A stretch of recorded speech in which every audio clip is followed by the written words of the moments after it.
I'm Ray Cosby. I'm Noel Coulter. I'm Ollie Mealing. What's up? I'm Alex Pangea. I'm Mark Elston. I'm John Carey. Hello, my name is Alan Orson. Hello guys, I'm Dani DaOrtiz. You are watching F52TV.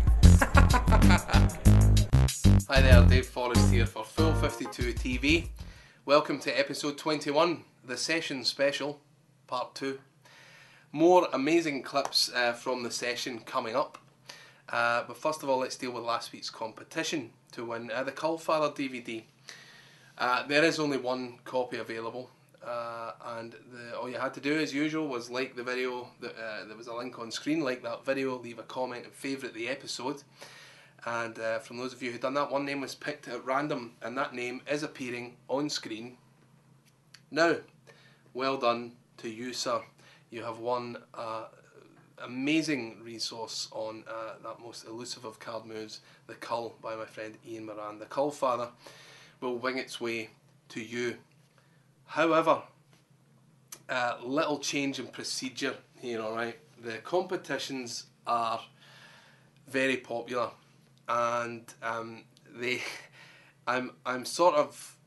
think I've lost track a little bit of who's who, and I think the reason for that is that some of you are being a little bit naughty, in the sense that you are claiming that you are a YouTube subscriber, but you're emailing me and saying, I'm this guy, here's my address, but you're not that guy. So that's bang out of order, I might say. But what the problem is, it's leading to people who are winning prizes genuinely not receiving them. So here's what we're going to do now. From now on, if you are the winner of a prize and your name appears on screen, now you send an email to F52TV@full52.com, and that address is on screen right now. And then you give me your YouTube username, and I have a system worked out whereby I can tell exactly if that's true or not. So so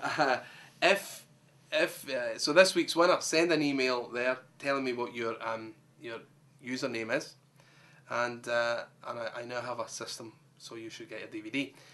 And I am going to say this: if you have won a prize in the past, and you never received that prize, also send an email to this address. Tell me which episode you think you won it in, and tell me your YouTube username, and I will look into it from there and hopefully get all these prizes sorted out. Okay, so on to more clips from the session convention, which was 2 weeks ago in Cheltenham. What a convention it was. I mean, if you want to see some other stuff, go look at last week's episode 20. There's some clips on there. First up this week is John Carey, my old friend John Carey, whose DVDs have been so well received. His handle with Carey and is now, I think it's called 24 Hours or something like that. Great DVDs. He's a great card magician. Here he is demonstrating a very cool card control. John Carey at the session, check it out.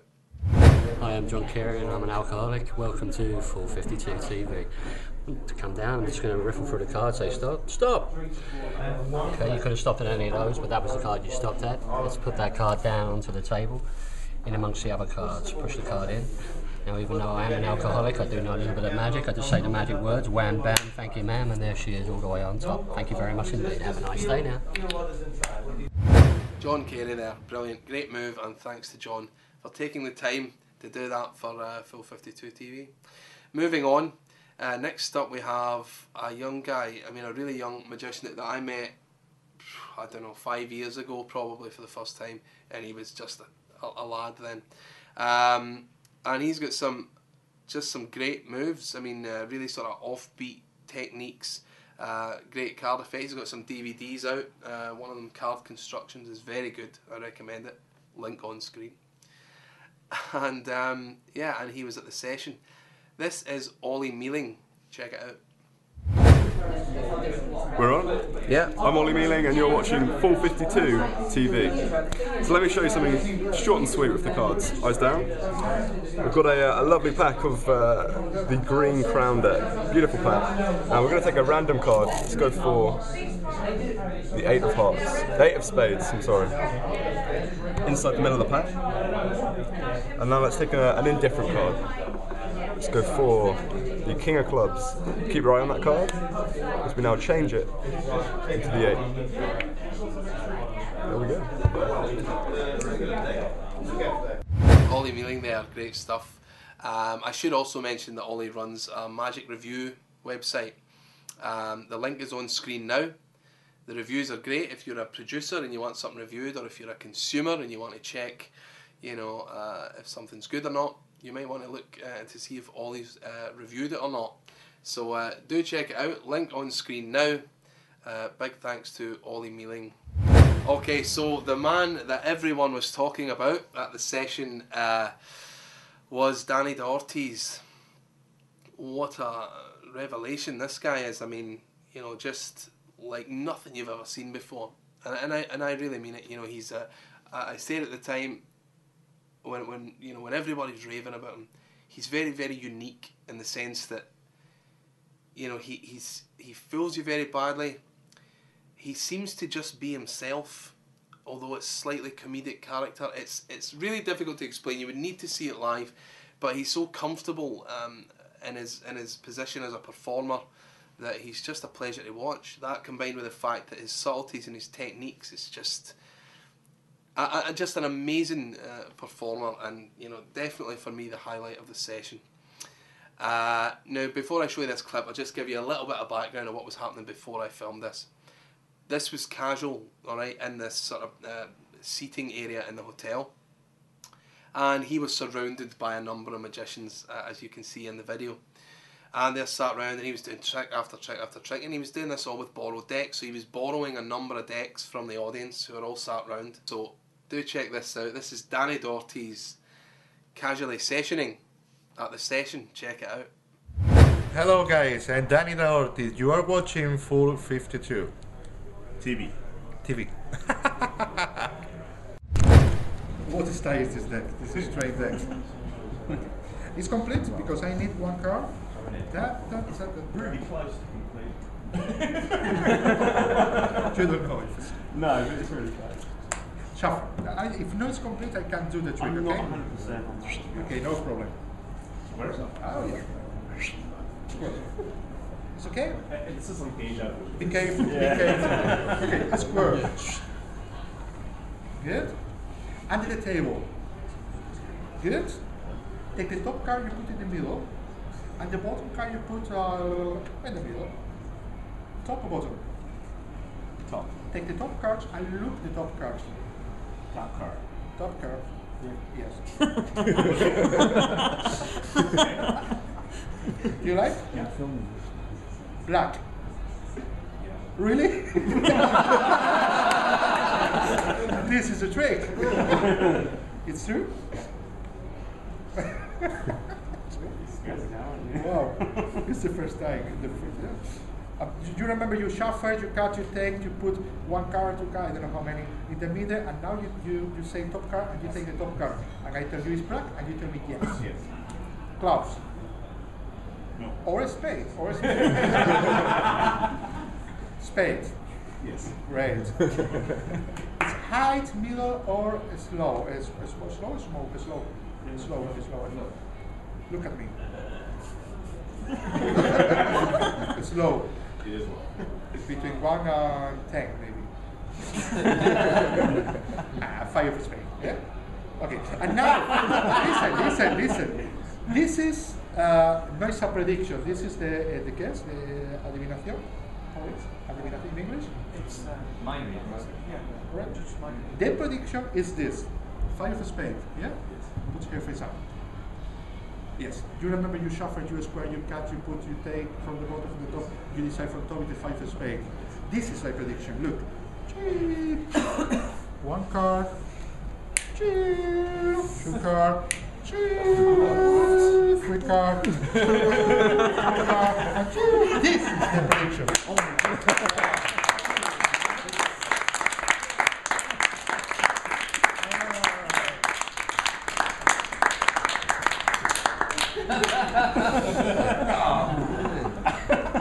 Did you shuffle?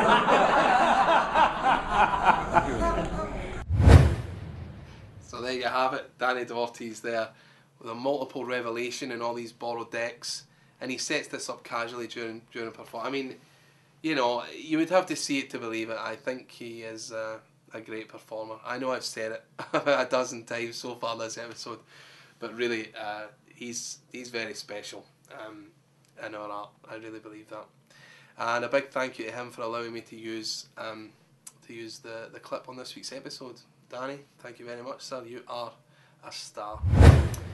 Now on to this week's competition. This week we're not going to have a competition because I am leaving tomorrow to go to LA. I'm going to Hollywood again to perform at the Magic Castle. I was there last year.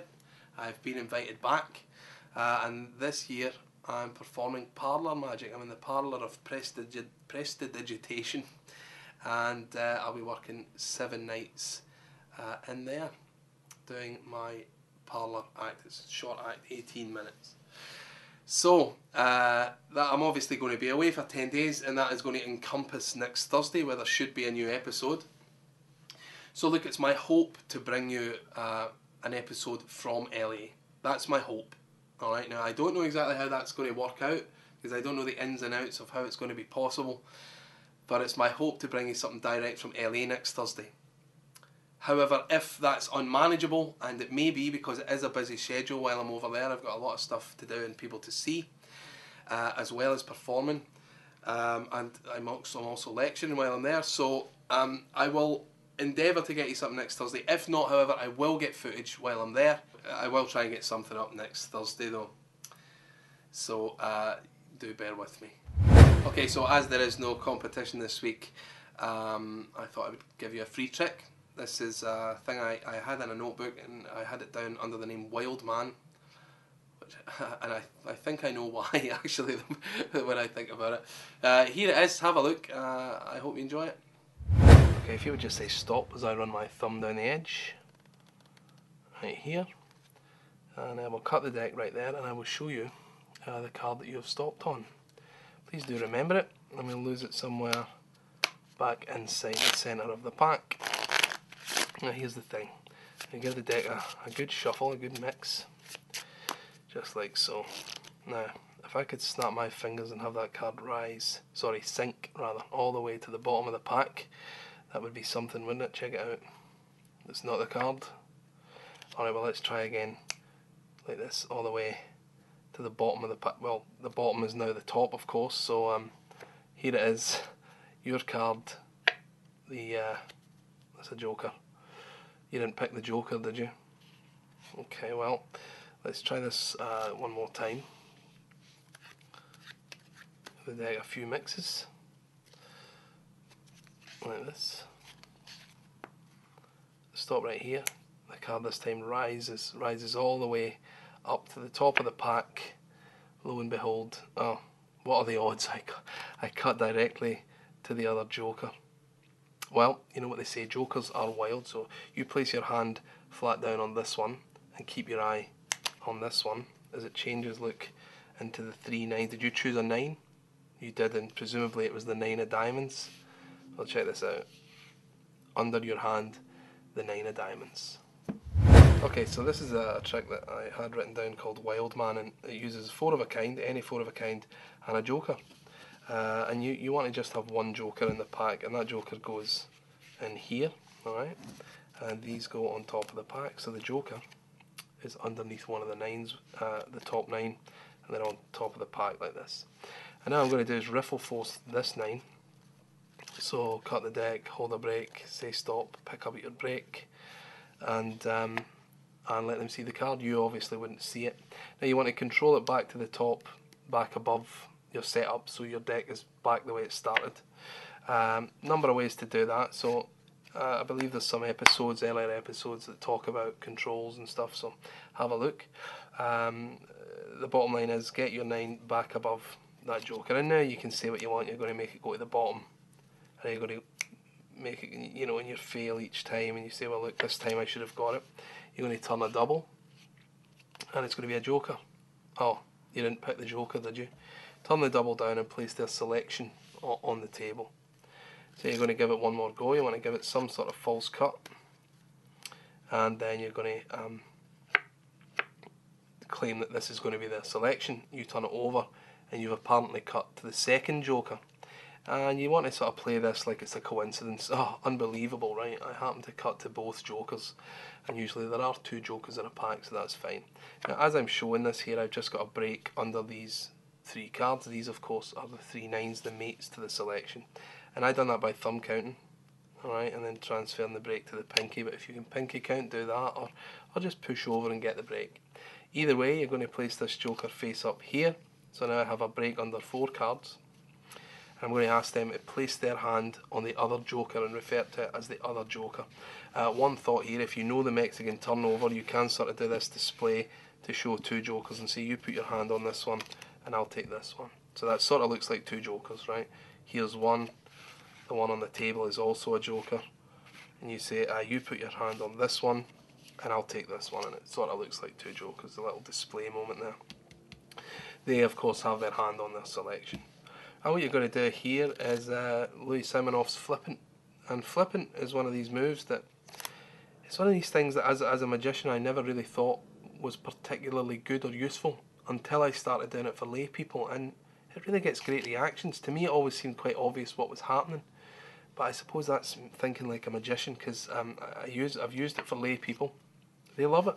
They absolutely love it. It looks like a great change to them. And in this case, the nice thing about it is you can effortlessly change 1 card into 3 or 4. That's what it's good for. Alright.